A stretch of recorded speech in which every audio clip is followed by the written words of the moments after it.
அவாவை கையாளும்.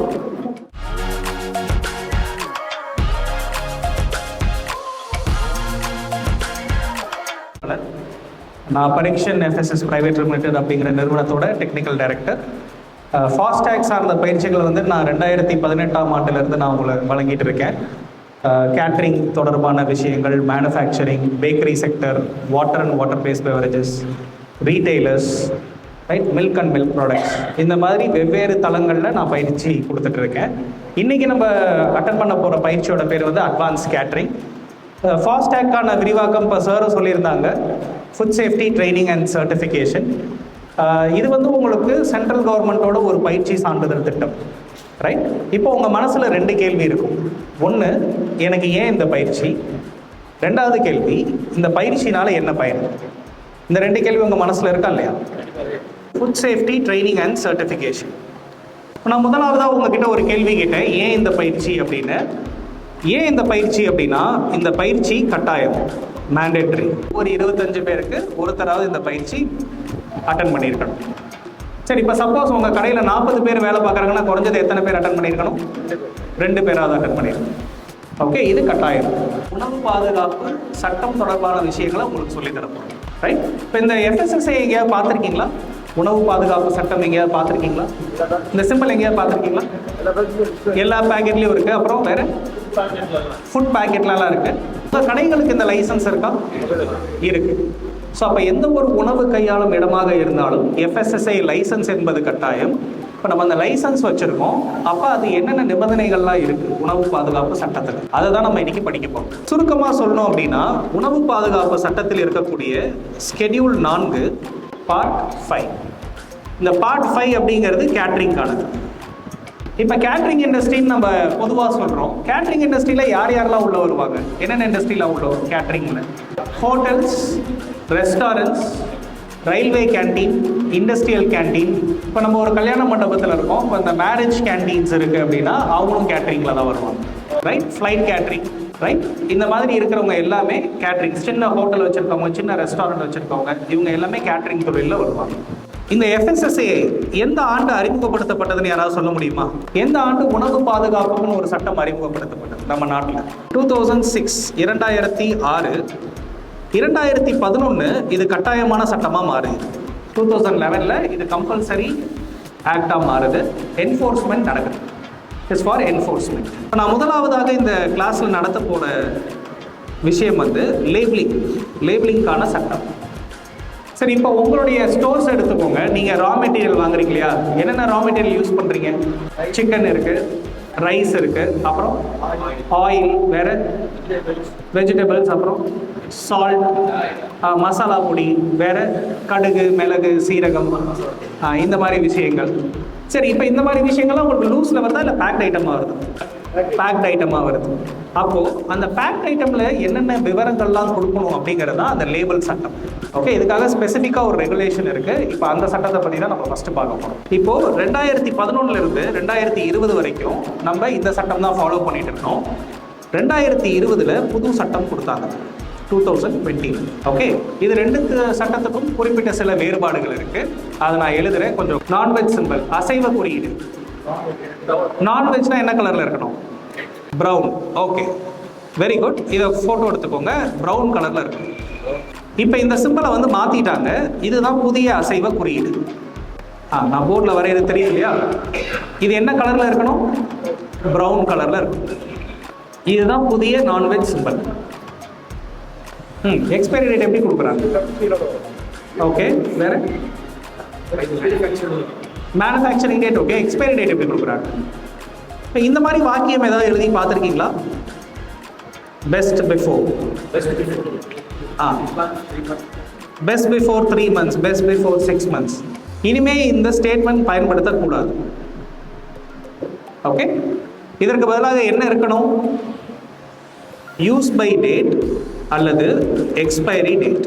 இதை குறிச்சுக்கோங்க. இதை ஃபோட்டோ எடுத்துக்கோங்க. இது ரொம்ப முக்கியமான வித்தியாசம்.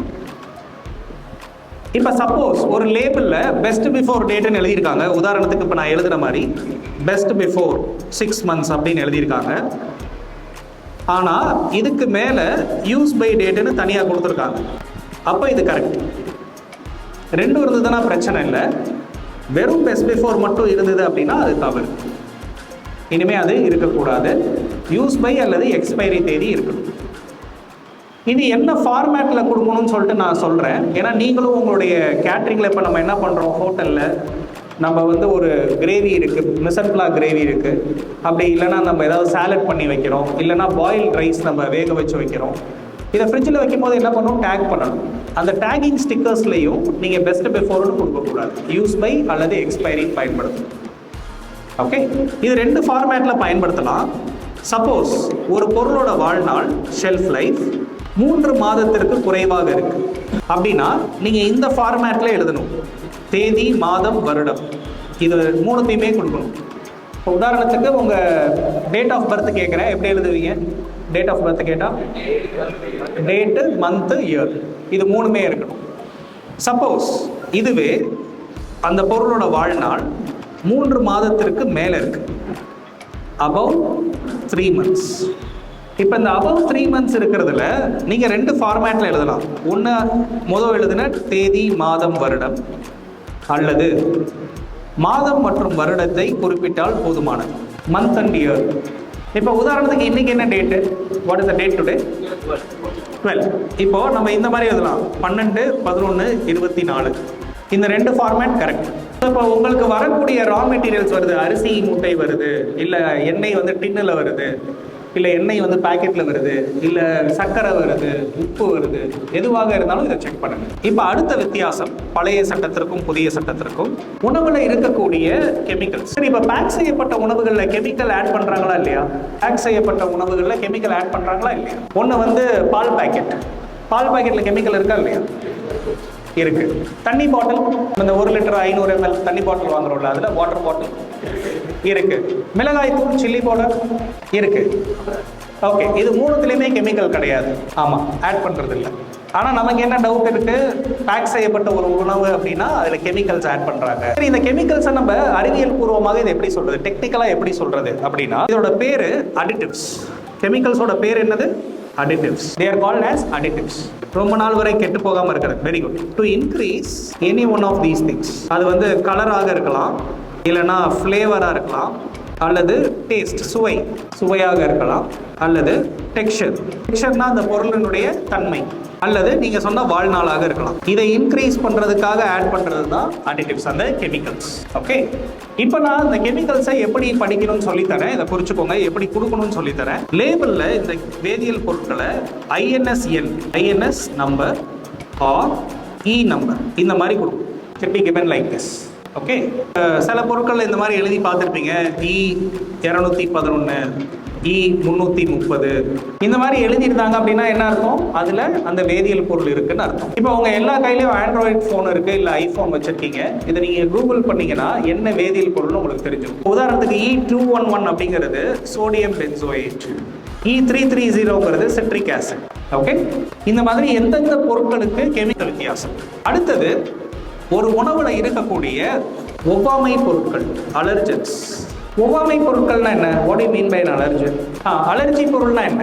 அது சாப்பிடும்போது உங்களுக்கு உடம்புக்கு ஒத்துக்க மாட்டேங்குது, ரைட்? இந்த ஒவ்வாமைங்கிறது எல்லாத்துக்குமே இருக்குமா, இல்லை சில பேருக்கு தான் இருக்குமா? சில பேருக்கு மட்டும்தான் இருக்கும். இப்போ கவனிங்க, உணவுப் பொருளில் இந்த ஒவ்வாமையை இந்த மாதிரி கொடுக்கணும், கண்டைன்ஸ் அப்படின்னு போட்டு அந்த ஒவ்வாமை பொருளோட பேர் எழுதணும். எப்படி எழுதணும்? கண்டைன்ஸ்ன்னு போட்டு அந்த ஒவ்வாமை பொருளினுடைய பெயர் எழுதணும். இப்போ உணவு பாதுகாப்பு சட்டத்தில் 8 பொருட்களை ஒவ்வாமை பொருளை அறிவிச்சிருக்காங்க. எத்தனை பொருட்கள்? 8 பொருட்கள். இப்போ நான் லிஸ்ட் கொடுக்குறேன், நோட் பண்ணிக்கோங்க. 1 மில்க், 2வது முட்டை, 3வது மீன் ஃபிஷ், 4வது கிரஸ்டேஷியன்ஸ். கிரஸ்டேஷியன்ஸ்னா எக்ஸாம்பிள் வந்து ப்ரான்ஸ், இறால் வகைகள். 7 nut and nut products. 8 sulphide, concentrations above 10 milligrams in 1 kg. 1 கிலோவில் 10 மில்லிகிராமிற்கு அதிகமாக இருக்கக்கூடிய சல்ஃபைட். 8 பொருட்களும் ஒவ்வாமை பொருட்கள். சல்ஃபைட்னா என்ன? இப்போ சல்ஃபைட்டுங்கிறது, இப்போ உதாரணத்துக்கு ஒரு சுகர் இருக்குன்னு வச்சுக்கோங்களேன், அதில் சல்ஃபைட் இருக்கு. இப்போ சர்க்கரையோட இயற்கையான கலர் என்ன? ப்ரௌன். அது வெள்ளையாக மாறுறது காரணம் சல்ஃபைட். ஓகே, குளுட்டன் அப்படிங்கிறது என்னது? எதில் இருக்கும்? உங்களுடைய கோதுமை, மாவு, இது எல்லாமே ஒவ்வாமை பொருள். வேற ஏதாவது டவுட் இருக்கா? நட் அண்ட் நட் ப்ராடக்ட்ஸ்ல என்னென்ன வரும்? நட் அண்ட் நட் ப்ராடக்ட்ஸ்ல என்னென்ன வரும்? ட்ரை எக்ஸாம்பிள் சொல்லுங்க. வேர்க்கடலை, கிரவுண்ட் நட், அப்புறம் கேஷ்யூ நட், பிஸ்தா, வால்நட், ஆல்மண்ட்ஸ், இது எல்லாமே நட் அண்ட் நட் ப்ராடக்ட்ஸ் கீழே வரும். ஸோ இப்போ நீங்கள் என்ன பண்ணணும், உங்களுடைய மெனு கார்டில் சப்போஸ் இந்த விஷயங்கள் உங்கள் உணவில் இருந்தது அப்படின்னா கண்டைன்ஸ் அப்படின்னு அதை குறிப்பிடும். இப்போ இந்த சிக்கன் 65 நம்ம பேட்டர் ப்ரிப்பேர் பண்ணும்போது அதில் முட்டை இருக்கா இல்லையா? ஓகே, எனக்கு சிக்கனில் ஒவ்வாமை இல்லாமல் இருக்கலாம், பட் எனக்கு முட்டையில் ஒவ்வாமை இருக்குன்னா நான் அதை சாப்பிட முடியாது. இது உங்கள் மெனு கார்டில் கொடுக்கணும். இதை கொஞ்சம் குறிச்சுக்கோங்க. உங்களுடைய கெஸ்ட்டுக்கும் இதை டிஸ்பிளே பண்ணுங்க. குறிப்பாக மெனு கார்டில் கண்டைன்ஸ்னு டிக்ளேர் பண்ணுங்க. Added sugar, total fat. இப்போ டோட்டல் ஃபேட் மேலே கொடுத்துருக்கே பாருங்க, 0.5% மேலே இருந்தது அப்படின்னா சேச்சுரேட்டட் ஃபேட், டிரான்ஸ் ஃபேட்டோட அளவு கொடுக்கணும். அதுக்கு அடுத்து சோடியம், உப்பின் அளவு 1922. அப்போலேருந்தே இது கட்டாயத்துக்கு வந்துடுச்சு, நடைமுறைக்கு வந்துடுச்சு. அதனால் நீங்கள் என்ன பண்ணணும், உங்கள் பொருள் ரா மெட்டீரியல்ஸ் என்னென்ன பொருட்கள் வருதோ அதில் ஃபஸ்ட்டு லேபிள் செக் பண்ணி வாங்கணும். 5 ரெகுலேஷன்ஸ். இதில் ஃபஸ்ட்டு 3 ரெகுலேஷன் இந்த எஃப்எஸ்எஸ்ன்னு போட்டிருக்கிறது உணவு பாதுகாப்பு சட்டம், எஃப்எஸ்எஸ்ஐ கொடுக்குறது. அதில் என்னென்ன ரெகுலேஷன்ஸ் கொடுத்துருக்காங்க, லேபிளிங் அண்ட் டிஸ்பிளே ரெகுலேஷன்ஸ் இருக்குது, அட்வர்டைசிங் கிளைம்ஸ் இருக்குது, பேக்கேஜிங் ரெகுலேஷன்ஸ் இருக்குது. 4வது நான் லீகல் மெட்ராலஜின்னு கொடுத்துருக்கேன்ல. லீகல் மெட்ராலஜின்னு என்ன பயன்படுத்தணும், அதோட குறியீடு எப்படி இருக்கணும்னு சொல்கிறது வந்து பிளாஸ்டிக் வேஸ்ட் மேனேஜ்மெண்ட்.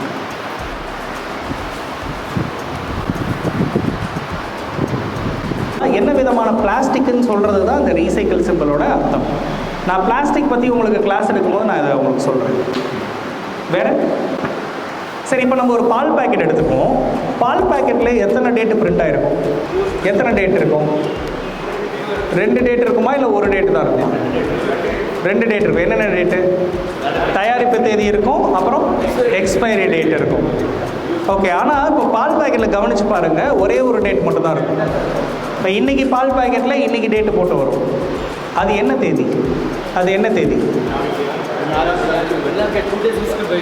இன்னைக்கு பால் பேக்கெட்டில் இன்னைக்கு டேட் போட்டு வருது. அதுக்கு பேர் என்ன? யூஸ் பை தேதி.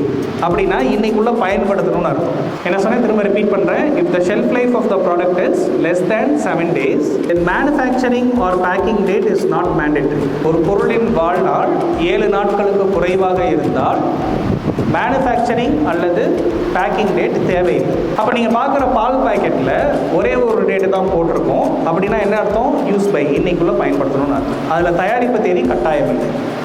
How many of you think milk is non-veg? Okay, good. சரி, தேன் சைவமா அசைவமா? ஹனி, தேன் சைவமா அசைவம்? Honey veg. ஹனி எதுலேருந்து வருது? எதுலேருந்து வருது? ஹனி பீ. பூலேருந்து நேராக நம்ம வாய்க்கு வந்துடாது, right? It comes through honey bee. சரி, இந்த வாட்டர் பாட்டில், அதுக்கு பேர் தான் double fortified salt, double fortified உப்பு. 4வது அரிசி, 5வது வீட் ஃப்ளார்.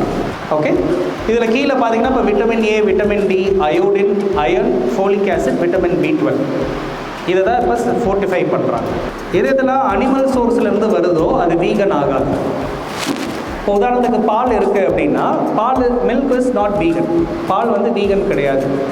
ஸோ இந்த 4 லோகோ வந்து இப்போ புதுசாக இன்ட்ரடியூஸ் பண்ணியிருக்காங்க. டிரான்ஸ்ஃபேட் ஃப்ரீக்கு அடுத்து ஆர்கானிக் இல்லை, அதாவது 100 கிராமில் லெஸ் தேன் 0.2 கிராம். 100 கிராமில் டிரான்ஸ்ஃபேட்டோட அளவு லெஸ் தேன் 0.2 கிராம்ஸ் இருந்தது அப்படின்னா நீங்கள் டிரான்ஸ்ஃபேட் ஃப்ரீங்கிற லோகோ போடலாம். சில எண்ணெய் பேக்கெட்டுகளில் நீங்கள் இது பார்க்கலாம், இந்த டிரான்ஸ்ஃபேட் ஃப்ரீ லோகோ கொடுத்துருப்பாங்க. இப்போ லேபிளில் ஏதாவது உங்களுக்கு கொஸ்டின்ஸ் இருக்கா? இப்போது நம்ம ஒரு ஆக்டிவிட்டி பண்ணலாம். என்ன செக் பண்ணணும்? அந்த லேபிள் சட்டப்படி அந்த 18 விவரங்கள் இருக்கா இல்லையான்னு நம்ம செக் பண்ணணும். அப்படி சப்போஸ் ஏதாவது மிஸ் ஆகுது அப்படின்னா என்னென்ன மிஸ் ஆகுதோ நீங்கள் ஒரு பேப்பரில் எழுதணும். நான் சொல்கிறது புரியுதா? லேபிளை கரெக்ட் பண்ணுறீங்க, சப்போஸ் கரெக்ட் பண்ணும்போது ஏதோ ஒரு விவரம் மிஸ் ஆகிருக்கு, அதை என்ன பண்ணணும்? ஒரு பேப்பரில் எழுதணும். இது டீம் ஆக்டிவிட்டி. நீங்கள் டீமாக டிஸ்கஸ் பண்ணி ஒரு பேப்பரில் எழுதலாம், தவறு கிடையாது. ஓகே, இப்போ நான் அந்த லிங்க் அந்த குரூப்பில் போடுறேன். எல்லாரும் அந்த லிங்க்கை ஓப்பன் பண்ணுங்கள்.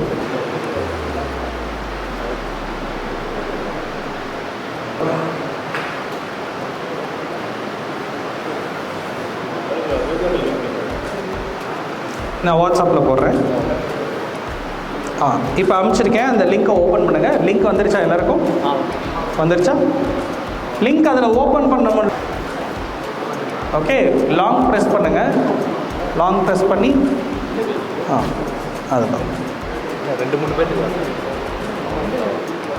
அவங்க குரூப்பில் இருக்காங்களா? குரூப்பில் இருக்காங்களான்னு செக் பண்ண சொல்லுங்கள். ஆமாம்.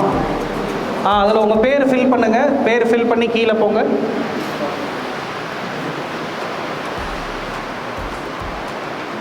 ஓப்பன் ஆகுதா? லிங்க் ஓப்பன் ஆகுதா? கரெக்ட்.